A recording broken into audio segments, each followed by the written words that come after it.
سڵاوتان لەبێت لە ژیانەوە لەگەڵتانم بۆ پێشکەشکردنی ڕۆژەفی ئەمڕۆ.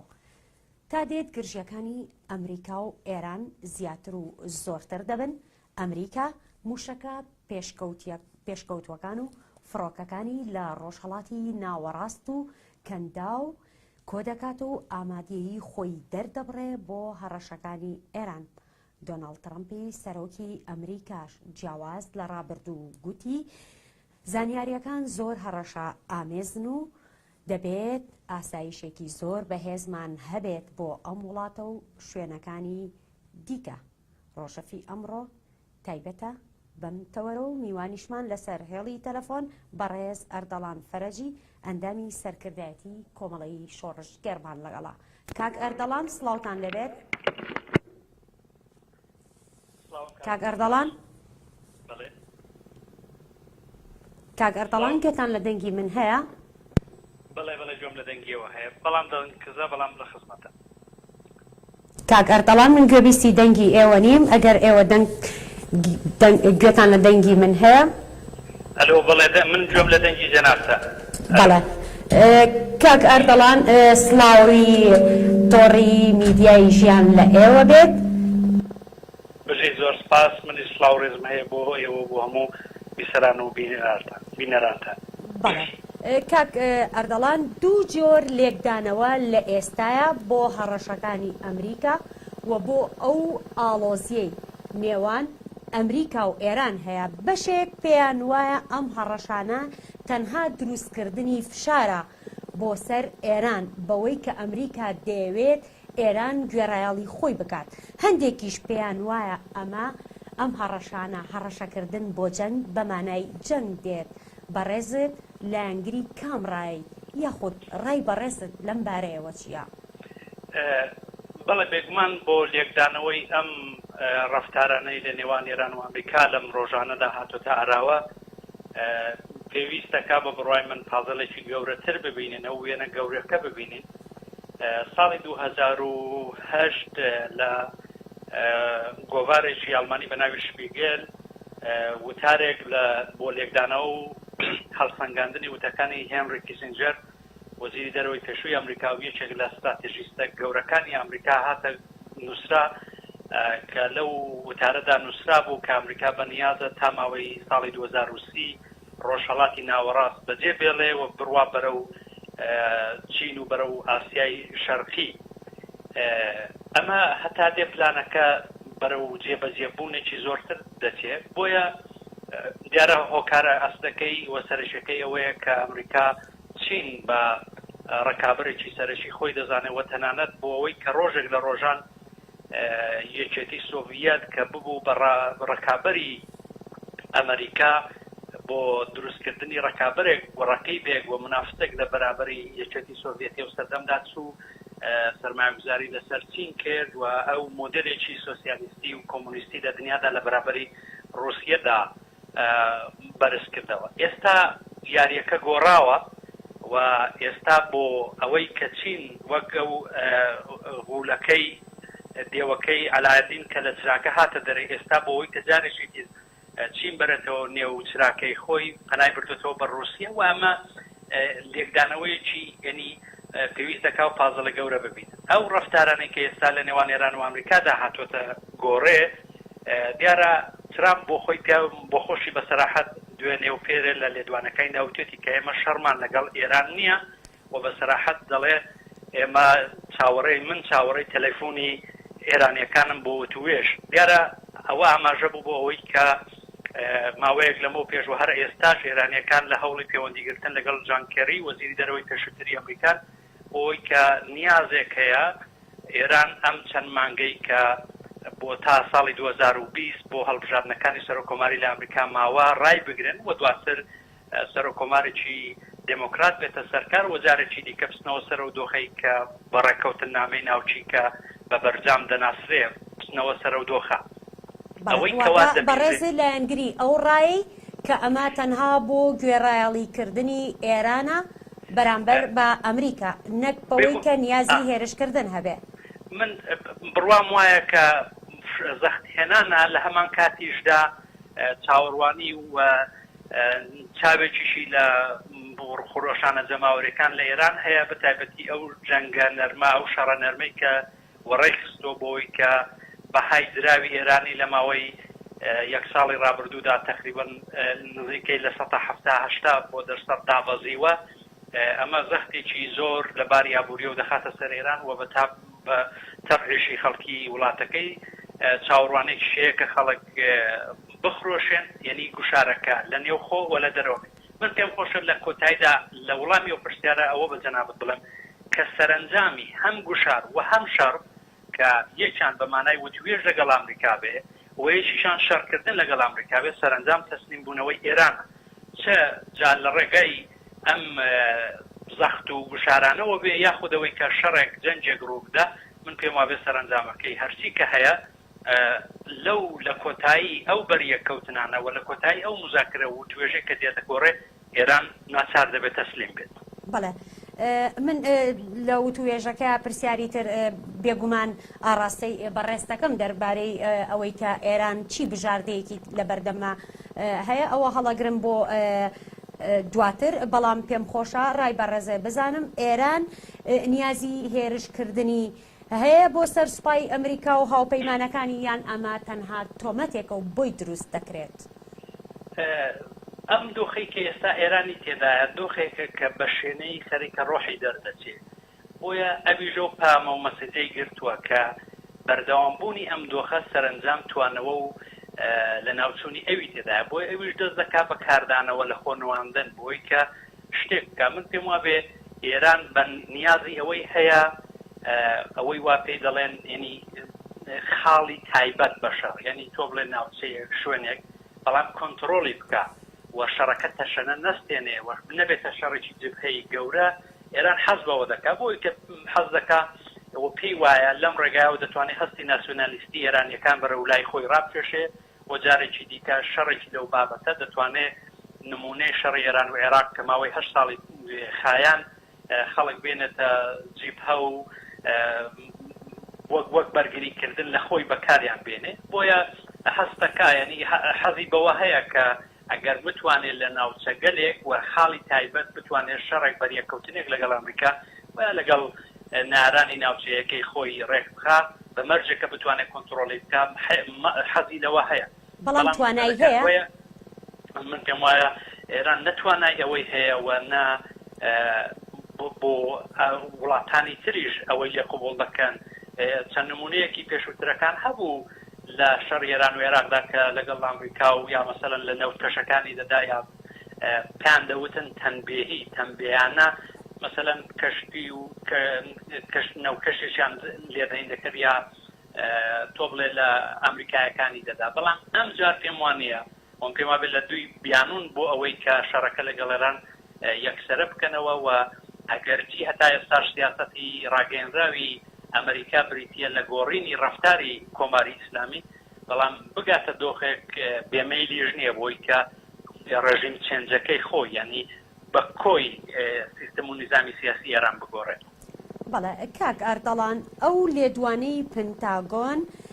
لەسەر کەشتی گەلی دژا موشکی پاتریۆت کە ئەڵێ ئێمە دڵنیان لەوەی ئێران توانای هێرشی نییە ئەمە بۆ دڵنیاکردنەوەی هاوپەیمانەتیەکانێتی لە ڕۆژهەڵاتی ناوەڕاست یاخود چی ئەگەیەنێت؟ من پێم وابێ ئێران لە بواری سەربازیدا نیەگەر لە باری ئاماریشەوە سەیری بکەن بە هیچ شێوەیەک توانای بەرامبەرچێ لەگەڵ ئەمریکای نییە بەڵام ئەوەی وا ئەمریکا بڕێک لی دەترسێ ئەو مەسەلەی مەرجعیەتی شیعەیە کە تێیدا کەسێک دەبێت بە مەرجع و بە میلیۆنان خەڵک جۆڕایاڵی دەبن تەنیا مەترسێ کە تەنانەت ساڵی 2023 ڕەنگە وای کرد ئێران جبهەیەکی شەڕی تر لەگەڵ ئێران نەکاتەوە گە لە بیرتان بە ساڵی 2001 ئەو کاتێک کە جۆرج بوشی کوڕ ئێران و کوڕەی شومالی و ئەفغانستانی عێراقی بە سێ کوچکەی شەرارەت و شەڕەنجێزی لە مەنتیقەکە ناوبر لە ترسی ئەوەی کە کردنەوەی جبهەیەکی شەڕی تر دەتوانێت ئێران ئەمریکا تووشی شکست کە ئەوان نەکرد بەڵام ئەو ڕۆکە لە ڕێگەی ئەو شەڕە نەرمانە کە زۆربەی زۆری لە بواری میدیایی و ئابوووریەوەیە پێم وابێ ئێرانی زۆر کڵۆڵ کردووە بۆیە لە بەراوردکردنی هێزی سەربازی ئەمریکا و ئێران کە بێگومان ئەمریکا بە تەنیانیەوە بەڕێیەکی بەهێزتریشی وەک ئیسرائیل و سعودیاشی لەگەڵ دەبێت کەماوەی کە سعودیەکانیش ناشاردێتەوە کە ئامادەن تێچووی شەڕی ئێران کە بە 4 تریلیۆن دۆلار کە 4 میلیارد دۆلار دەکات قبول بکات. بۆیە ئەوە زۆرتر وەک شەڕێکی ڕەوانی و جەنجێکی ڕەوانی و دەرونی دەکرێت سێتکردنا. ئێران توانای بەرەنگاربوونەوە و مقاومەتی لەگەڵ ئەمریکا لە باری سەربازیەوە نییە، بەڵام ئەو مۆزوعی وا باسم کرد مەسەلەی مەرجعیەت و تەقلید لەلایەن مرسعانی شیعە و پەیڕەوانەکەیەوە و مەترسێکە کە لە کۆنەوە لەسەر سایکۆلۆژی خەڵکی ئێرانی و خەڵکی شیعە دەبیژێت. بەڵێ کاک ئەردەڵان چی دەربارەی ئەو مۆڵەتە 60 ڕۆژیەی ئێران داویەتە وڵاتانی ئەوروپا؟ پێت وایە ئەوەی کە ئێران وەکو هەڕەشەیەک بەکاری ئەهێنێت بەوەی کە پیتاندنی یۆرانیۆم ئەگەێنێتە ئاستێکی بەرز،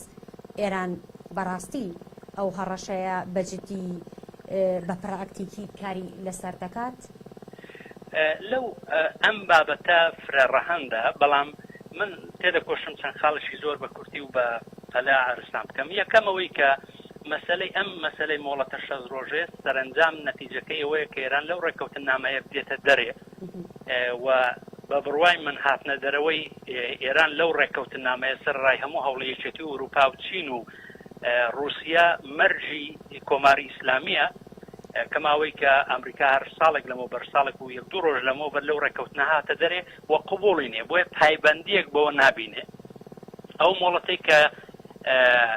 ئێرانیش داوێتی نەبۆ جێبەجێکردن ڕاستەکەی، بەڵکو زۆرتر زەخت لێکردنە لە یەکێتی ئەوروپا کە ئەگەر بەنیازن ئەو ڕێکەوتنە بەردەوام بێ دەبێ ئەو نی وەک چۆن بڵێ ترساندنێک کە هەڕەشەیەکە لە یەکێتی ئەوروپا کە ئەگەر ئێوە ئەمریکا ڕازی بە پابەندبوونی بە ڕێکەوتنامەی بەرجام و ئەو ڕێکەوتنە و گەڕانەوەی نەکەن، ئەمن لە ڕێکەوتنەکە دێمە دەرێ کە هەروەک بخۆشتان جێبیست بوون موگرنی وتەبێژی سیاسەتی دەرەوەی یەکێتی ئەوروپا ڕەتی کردەوە و ئەوەی بە شتێکی خراپزانی ماکرۆن کە سەرۆکوەزیرانی فەڕەنسایە ئەویش وتی لاگەری کشانەوەی ئێران و یا جۆرێک پابەند نەبوونی ئێران بە بەندەکانی ئەو ڕێکەوتنامە گەمارۆکانی ئەوروپاشی دەچێتە سەر. بۆیە زۆرتر کارتێکی زۆر لاوازە، یعنی هەردوو سەر دۆڕاوە بۆ ئێران چ لێ تێیدا بمێنێتەوە و چ لێی پاشگز بێتەوە. لە ئەگەر هەروە لێی پاشگز نەبێتەوە گێستا وردە وردە ڕۆحی دەردەچێەوە لە بواری ئابوووریەوە ئەوەندەی تردا دەڕمێ و لەگەڵ چاوەڕان دەکرێت لەگەڵ شەڕشێکی کۆمەڵاتی لە نێو خۆی کەماوەی کە لە ساڵی ڕابردووش دابینیمان لە ئێران نزیک لە 100 شار خۆپیشاندانی زۆر بەرفراوان هاتە گۆڕێت بەرەو ڕووی ئەوە دەبێتەوە و هاتنە دەرێشی دەتوانێت ئیجماع و کۆدەنجێکی گشتی نێودەتەوەی بۆ دژی ئێران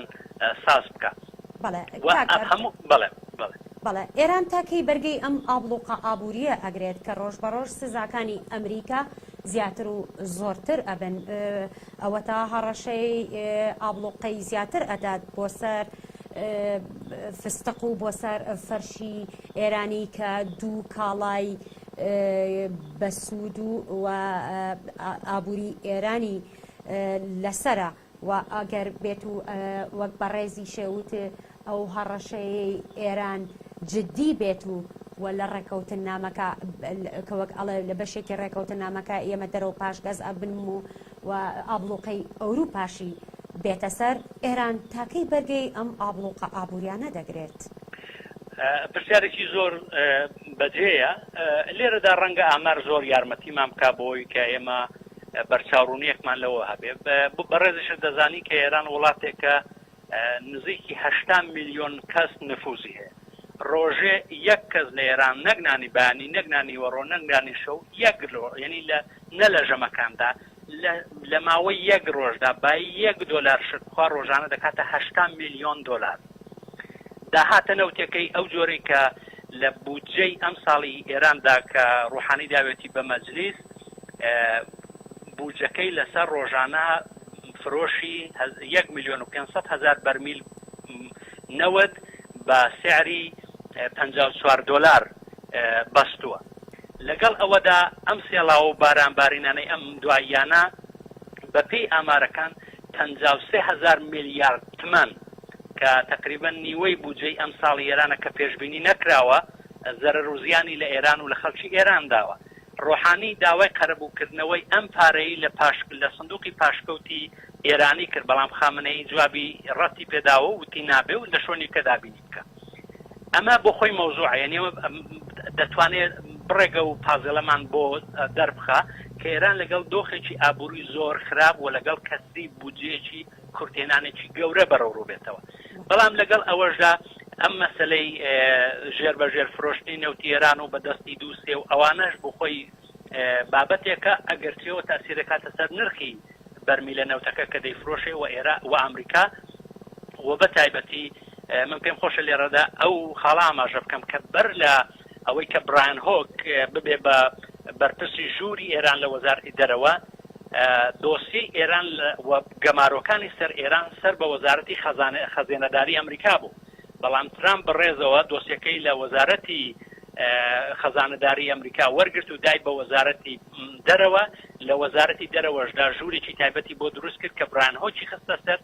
ئەرشی برایان هۆک بریتی بوو لە پەیوەندیگرتن لەگەڵ وڵاتان، لەگەڵ کۆمپانیاکان، لەگەڵ ناوەندە ئەمنیەتی و دەستگاسی خۆریەکانی وڵاتانی یا بۆەوەی کە بتوانێت زۆرترین کاریگەری دانێت لەسەر ئابڵۆقە ئابوووریەکان کە ئێران بەنیازە و ئەمریکا بەنیازە بیگەێنێتە سفر. ئەوەی کە ئێستا بەدوای ئەوەی کە سپای پاسداران کەوتۆتە نێو لیستی تۆرۆرەوە و سپای پاسداران دەسەڵاتێکی زۆر زۆر بەرفراوانی هەیە لە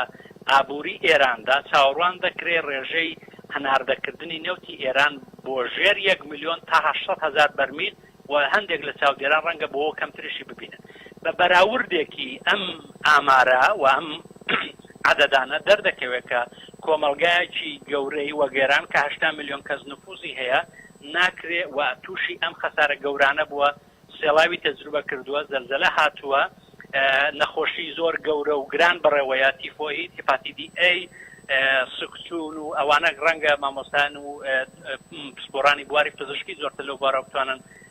زانیاری بدەن. بەڵام 4 ناوچەی زۆر گرنگی بەرهەمهێنان لە ئێران کە هیچیان دەکاتە شمالی ئێران،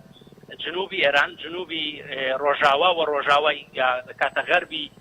کە ناوچە کوردنشینەکانن، ئەمانە بەشێکی زۆری کەوتونەتە ژێر ئەو سێڵا تەسیری و سێڵا و وێرانکاریانەی کە بوو. بۆیە بە بەراوردی ئەم داهاتەی کە ئێران دەیەبێ و چاوەڕوان دەکرێت زۆرتر و زۆرتر کورد بکرێتەوە، ئەمە ئاسوویەکی گەشت بۆ ئابووری ئێران ناگرێ. بەڵام یەک خاڵی تر لێرەکاندا پێم خۆشە لە کۆتایی وەڵامی پرسیارەکەی جەنابە دامەژەی پێ بکەم. ێژەوەیە ئێران لە ماوەی 40 ساڵی ڕابردوودا پارەیەکی زۆری هەبووە ناردوێتی بۆ وڵاتان لە هەموو وڵاتان و لە بانقەکانی جیهان سەرمایه‌گوزاری گەلێک کە لە وڵاتانی دنیا کردوێتی، بەڵام ئەوڕۆکە بەهۆی ئەو سیستمی سویفت و سیستەمە بانکیە ناتوانێت پارەکە بگەڕێنێتەوە بۆ نەخۆی وڵاتەکەی. بۆیە تێدەکۆشێت بە کاش ئەم پارە بگەڕێنێتەوە بۆ ئێران و پەیوەندیەکانی لەگەڵ هەرێمی کوردستان و ئەوەی کە سەر و کۆمار دێ وەزیری دەرەوە دێ نازانم ناوچەی ئازادی پیشەسازی لە نێوان هەرێمی کوردستان و جنوبی عێراق لەگەڵ شەلەمچە و ئەو منتەکە جنوبانە دەکرێن بۆ ئەوەیە کە بیەوێ ئەم پارە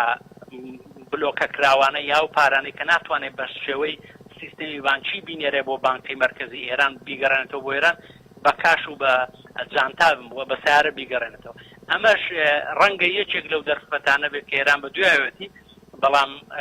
هەروەک باسم کرد یەکی وەک برایان هۆک کارەکەی و پیشەکەی ئەوەیە کە بتوانێت بەر بەو سەرچاوە ماڵیانە بگرێت کە ئێران تەماحی لێ هەیەی. بۆیە چاوەڕوان دەکرێت زۆر ئێران ناتوانێت لەم دۆخەدا بمێنێتەوە. ئەم دۆخەی کەوا باسم کرد ئەگەر پێش ڕووداوەکان نەکەوین وەک چاودێرێکی سیاسی پێم وان نییە لە 5-6 مانگ زیاتر ئێران بەبێ ئەوەی کە گۆڕانێکی گەورە ڕوو بدا بتوانێت لەم دۆخە دەربازی بێت. پێ دوایە ئێران سیاسەتی خۆی پێش ئەم چەند مانگەی کە بەڕێزێ ئاماژە و بۆ کرد و بەرگەی ئەو ئابڵۆقە سەخت و زۆرەی ئەمریکا ناگرێت، ئێران دەستبەرداری سیاسەتی ئێستای خۆی دەبێت لە ڕۆژهەڵاتی ناوەڕاستدا؟ ئەمە ئەوەکە دیارە بۆ خۆی سیاست من پێم وا بێ مەلاکان لە ئێران کە لە 40 ساڵ لەمەوە پێشاتنە سەرکار ئەگەرچی بۆ خۆیان بارگاوی نەبوون بە زانستی سیاست و علمی سیاست، بەڵام لە ماوەی ئەم 40 ساڵەدا بێگومان تەجروبەی زۆریان بەدەستێناوە و لە فرتوفێڵەکانی خۆیان کەڵک وەردەگرن بۆ ئەوەی کە تەقیەک بکەن یا بە زۆرێک کڵاوێکی شەرعی بێننەوە کەماوەی کە لە پێشووتر بۆ دەست بەکاربوونەوەی خولی ڕابردووی و توێژەکان خامنەی و تێرێکی قسەیەکی هەبوو کە دەیکوت نەرمشی قەهرەمانانە، یعنی نەرمینواندنی پاڵەوانانە چاوەڕوان دەکرێت کڵاوێکی شەرعی بۆ وەش بدۆزێتەوە و وەک نەقلی سڵحی حەسەنی کە تەقیە دەکەن و جۆرێک دەست دەبن بۆ مێژووی شیعە کە دەڵێن ڕۆژە لە ڕۆژان حەزەتی حەسەن کە نەیتوانیوە دەسەڵاتی نەبووە نەرمینواندەوە، بەڵام دواتر کە هێزی بەدەستێناوەتەوە جاریشی کە سەر لە نوێ تی هەڵچۆتەوە. ئەوە هەموو کات دەبێت چاوەڕوانی ئەوە بین، بەڵام مەسەلەکە ڕەنگە ئەوە بێ ئەو 12 مەرجەی کە ئەمریکا بۆ دانیشتن لەگەڵ ئێران و واژۆکردنەوەی ڕێکەوتنامەیەکی تر لەسەر چالەکێ ناوچەکانی ئێران کە دەیەوێ چەکی ناوچی بەدەست بێنێ، ئەو ئەگەر ئەو 12 مەرجە جێبەجێ بکە و ئێران بچێتە پای مێزی وتوێژ، من پێم وابێ ئەو کات شتێک بە ناوی کۆماری ئیسلامی نامێنێ. ئەوەی وا لە سەرەتادا ئەرزی جەنابتم کرد ئەوەیە کە وتوێژ وە شەڕ سەرنجامەکەی تەسلیم بوونە بۆ ئێران و بۆ بەتاڵکردنەوە و پوچەڵکردنەوەی ناوەڕۆژی کۆماری ئیسلامیە لەو هێڵە سوورانەی کە هەیە. بێگومان یەکێک لەو خاڵانە دەکرێت بە ڕسمیناسینی ئیسرائیل بێ کە مەهێڵی سووری ئێران بۆ ساڵانێکی ساڵ ئەوەی کردووە. بەشێک لە سیاسەتیا دەتوانم بڵێم کۆڵەکەی ئەسڵی وەسەرەکی سیاسەتی ئێران سیاسەتی دەرەوەی ئێران بریتیە بۆ لە مەرگ بەر ئەمریکا و نازانم مەرگ بەشێ و فلان و ئەوە بۆیە ئەو کاتە بۆ نێوخۆی چی دەکا. ئەم مەسەلەی دەستێوەرداناندەی لە عێراق کە دەیوت ئیمپراتۆرەتیشی شیعی دامەزراندەوە و پرۆسەی هیلالی شیعە کە دەیویست تا مەدیتەرانە و ئەو ناوە بچێ، هەموو پرۆسانە لەگەڵ شکست بەرەو ڕوو دەبێت. هەر بۆ ئاگاداری خۆتان چەندین ملیارد دلار ئێران پارەی خەرج کردو بۆ ئەوەی کە بۆمبی ئەتۆمی ئەو مەسەلە ناوچەکەی بەرهەم بێنێتەوە کە بەبێ ئەوەی کە خێرێکی خێروبێرێکی بۆ خەڵکەکەی هەبێ هەمویان بۆ تۆن کردو. بۆیە لە هەر سەرێکەوە بێ سەرنجام کۆماری ئیسلامی و سیستمی سیاسی ئێران لەگەڵ تەسلیم بوون و شکستێکی زۆر زۆر ئاشکرا دەردەکەوێت. بۆیە ئەگەرچی ناکرێ مەسەلەی تەسلیمبوونی ئێران لە وتوێژەکان نادی دەبگرین، بەڵام هەروە کردم ینی هیچ بژاردەیەکی تر جگە لە وتوێژ کاک ئەردەڵان جگە لە وتوێژکردن جگە لە گوێڕایاڵیکردن بۆ ئەمریکا ئێران چی بژاردەیەکی تری لەبەردەمایە؟ باس لەوە دەکرێت سەرانی ئێران و سەرکردەکانی ئێران لە تازەترین هەواڵیاندا ئاماژەیان بەوە کرد کە ئەمریکا ئێران دەیەوێت هاوشێوەی ئەوەی کە بە عێراقی کرد بە ئێرانیشی بکات و ئەوەش ڕوونە کە